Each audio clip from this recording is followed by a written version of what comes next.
Je vais probablement vous éviter une erreur aujourd'hui. Une erreur que je vois beaucoup plus souvent qu'on pourrait le croire.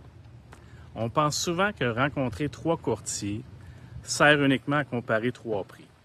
Moi, je pense qu'on compare surtout 3 façons de comprendre un projet de vie. Et cette différence peut complètement changer l'expérience que vous allez vivre.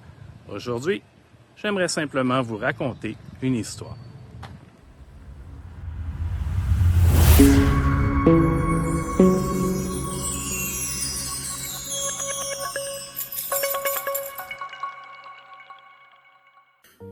Bonjour, c'est François Couillard.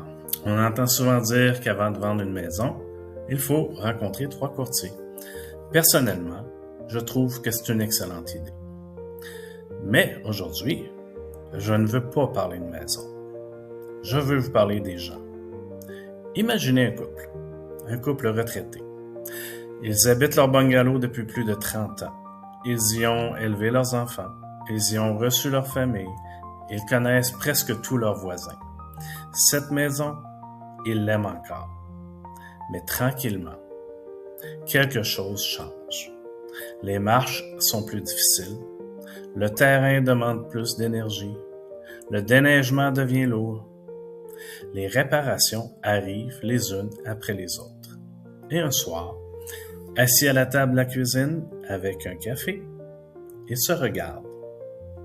Madame dit doucement, « Tu sais, je pense qu'il est temps. » Monsieur baisse ses yeux, puis il répond, « Moi aussi. » Ils ne veulent pas seulement vendre leur maison, ils veulent commencer une nouvelle étape.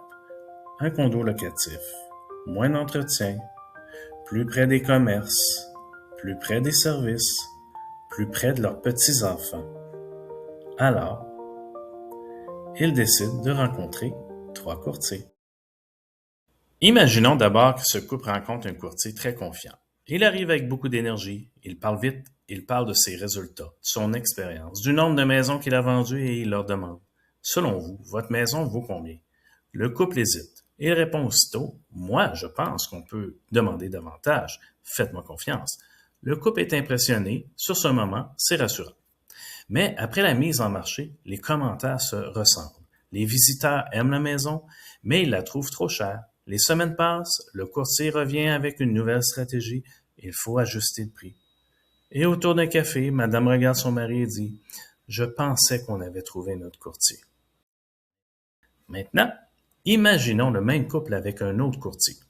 Celui-là est plus calme, plus analytique. Il arrive préparé. Les comparables sont prêts, les chiffres sont solides, tout est logique. Il explique bien la valeur de la maison, le marché, les statistiques. Le couple se sent entre bonnes mains. La mise en marché fonctionne, il y a de l'intérêt, mais certains éléments, comme la toiture ou des travaux à prévoir, soulèvent des questions. Les discussions deviennent plus serrées. Ce n'est pas dramatique, mais le couple réalise qu'on a surtout parlé de la maison, de son prix, de ses défauts, de ses comparables. Autour du même café, madame dit doucement « Il était compétent, mais j'ai l'impression qu'il n'a jamais vraiment compris pourquoi on voulait vendre. » Dernière possibilité, ce même couple nous rencontre, Stéphanie et moi. Nous avons aussi préparé nos comparables, nos chiffres et notre stratégie.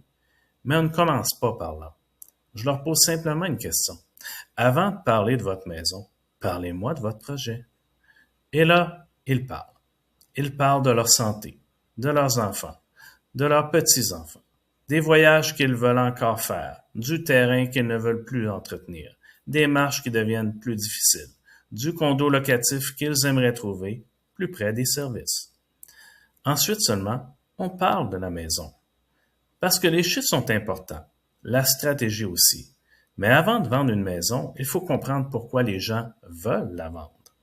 Et autour du même café, madame regarde son mari, elle sourit puis elle dit « Je pense qu'on a trouvé quelqu'un qui a compris ce qui était vraiment important pour nous. » Alors, qui avait raison?